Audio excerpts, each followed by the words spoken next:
காட்டுவேன். கொல்வேன். இந்த குழந்தையையும் நான் கொல்வேன்.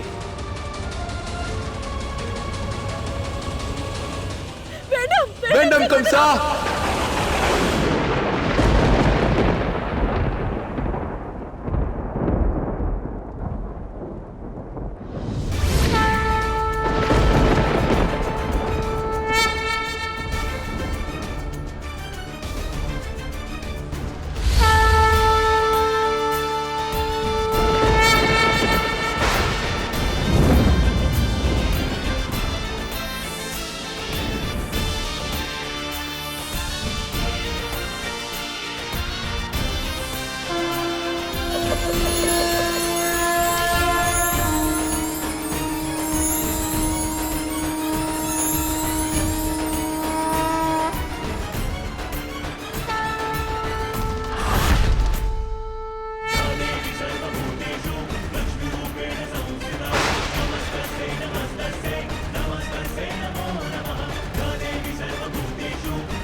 மூடனே கம்சா,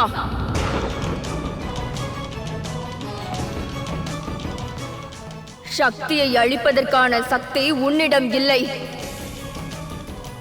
நீ என்னை அழிக்கப் போகிறாயா? உன்னை அழிப்பதற்காகவே ஒருவன் பிறந்து விட்டான்.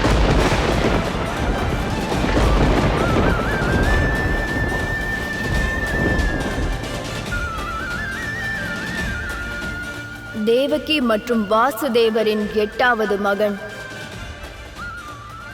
இந்த பூமியில் பிறந்து விட்டான்.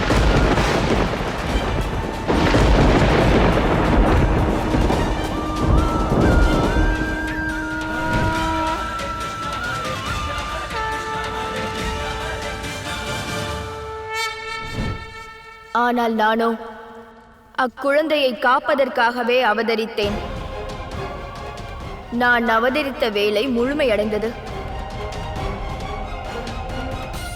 இப்போது கூறுகிறேன், நீ உனது மரணிக்கும் நாளை இப்போதே எண்ண துவங்கிவிடு.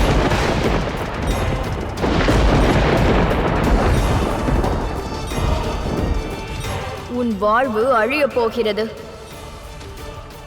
ஏனெனில் உன் காலன் பிறந்து விட்டான்.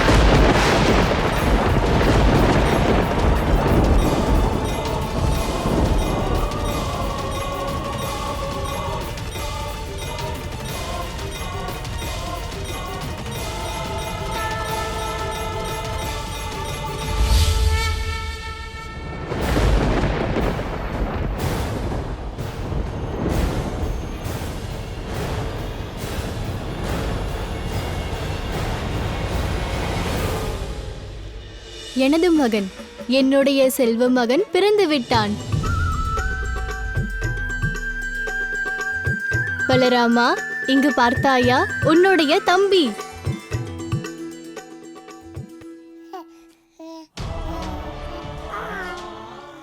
எனது குழந்தை சிரிக்கிறான்.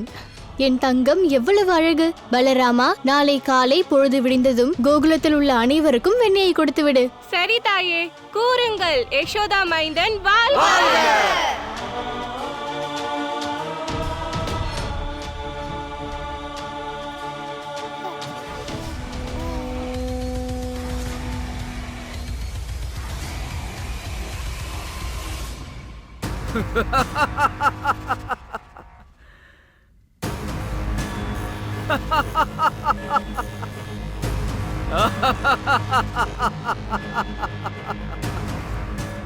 உன்னுடைய முயற்சியை நான் தடுத்து நிறுத்துவேன்.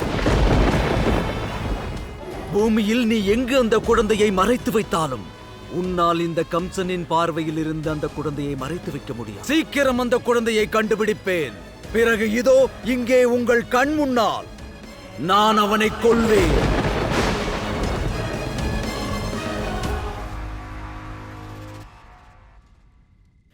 நீ மன்னன் அல்ல, நீ ஒரு மூடன் கம்சா. சிந்தித்து பார். யாரை காப்பதற்காக அந்த ஆதி சக்தியே அவதரித்திருக்கிறார்களோ அவனை நீ கொள்வாயா? உன்னால் கொல்ல முடியுமா? ஆம், நான் கொல்வேன். யுத்தம் துவங்கியதுமே அவன் ஒளிந்து கொண்டான். அவனது பிறப்பை அவனது தாயும் தந்தையுமே மறைக்கிறீர்கள்.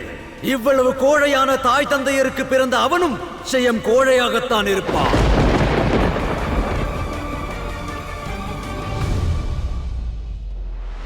நீ மறந்து விடாதே, கோழை போராட மாட்டான், சரணடைந்து விடுவான். அவன் போரிட மாட்டான், கும்பிட்டு வணங்குவான். புரிகிறதா? அதனால் கனவு காணாதே. அவன் அழிவை காண தயாராக இரு, தயாராக இரு, தயாராக இரு. கொல்ல வேண்டுமா? கொல்ல வேண்டும் என்றால் கேள். எனது மகன் உனக்கு காலன். யமுனையை தாண்டி கோகுலத்தில் உள்ளான்.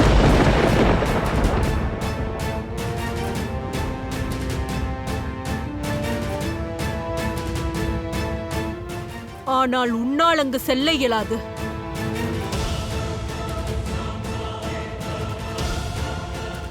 உன் சாபம் உனக்கு நினைவுள்ளதல்லவா? உன்னால் அங்கு செல்ல முடியாது. ஆனால் வேண்டிக்கொள், அவன் இங்கு வரக்கூடாது என்று வேண்டிக்கொள். ஏனெனில் என்று என் மகன் மதுரா வருவானோ அன்று உனது இறுதி நாளாக நிச்சயம் இருக்கும் கம்சன்.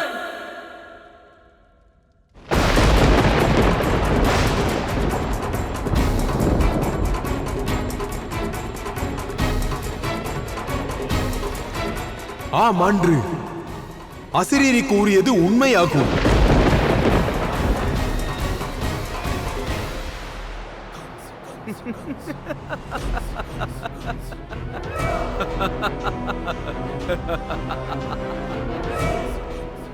அந்த சிசுவை கொல்வதற்காக நான் யமுனையை கடந்து செல்ல வேண்டாம். அவன் அங்கேயே இறப்பான். அக்கரையில் நான் அவனை நிச்சயமாக மதுராவிற்கு வரவே விட மாட்டேன். ஏய், கேள் வாசுதேவன் மற்றும் தேவகியின் மகனே, நீ எங்கிருந்தாலும் சரி கம்சனுக்கு காலனாக ஆக முடியாது. ஏனெனில் நீ நாளை இறக்கப் போகிறாய்.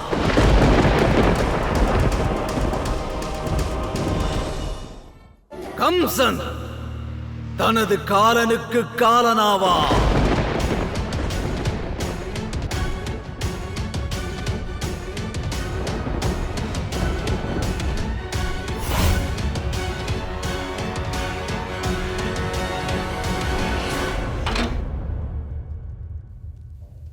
குழந்தை பிறக்கும் போது முரசு கொட்டுவது நம் குல வழக்கம். ஆனால் இன்று உனக்காக நான் தாளத்தை எழுப்புகிறேன். ஏனெனில் உனது அழிவு இன்று ஆரம்பமாகிவிட்டது கம்சன்.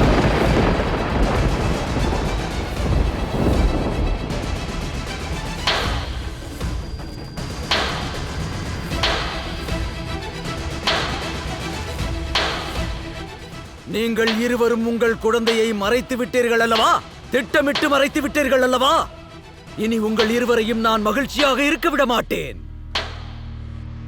கேளுங்கள் வீரர்களே, இவர்கள் இருவரையும் தனித்தனி சிறையில் அடைத்து விடுங்கள்.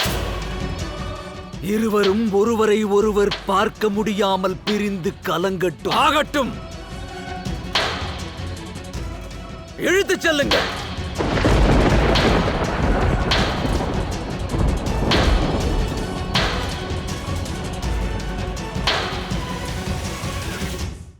கவலைப்படாதே தங்கையே, உனது மகன் இறந்த செய்தியை கேட்பதற்கு உங்கள் இருவரையும் நான் ஒன்று சேர்ப்பேன்.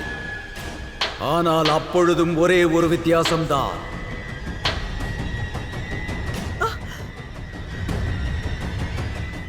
இந்த தாளத்தை அப்போது நான் அடிப்பேன்.